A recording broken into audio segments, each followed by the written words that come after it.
Sellsword pretty much sums it up. A poor man has a sword. A rich man needs a man with a sword. Gold is exchanged.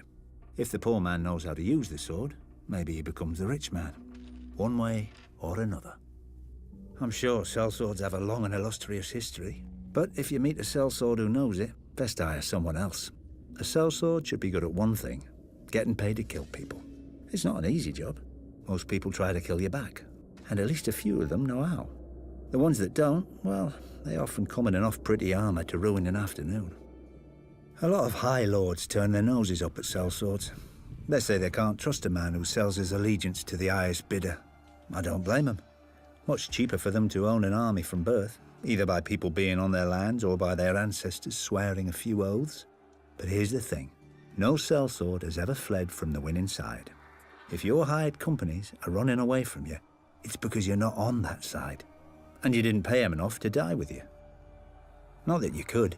Sellswords don't get rich dying for their lords. Sellswords don't really get rich. Some of the Eastern companies on Essos do fine. The Golden Company, the Second Sons, the Windblown. Always a bit of fighting to be had in the free cities. Even if those merchant princes can be as tight as an old man's cunt. But then you're stuck in the heat and dust, hoping some dumb rich prick doesn't try to hire your company to fight Dothraki, because your dumb greedy captain would probably take it. Hedge knights, now, are a different breed. Take a sellsword and remove the sense.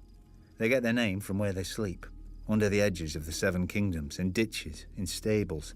They don't have the family name or the purse like real knights, so they spend all their money on armour and a horse, and ride in tourney after tourney in the hope of impressing some lord or winning some prize.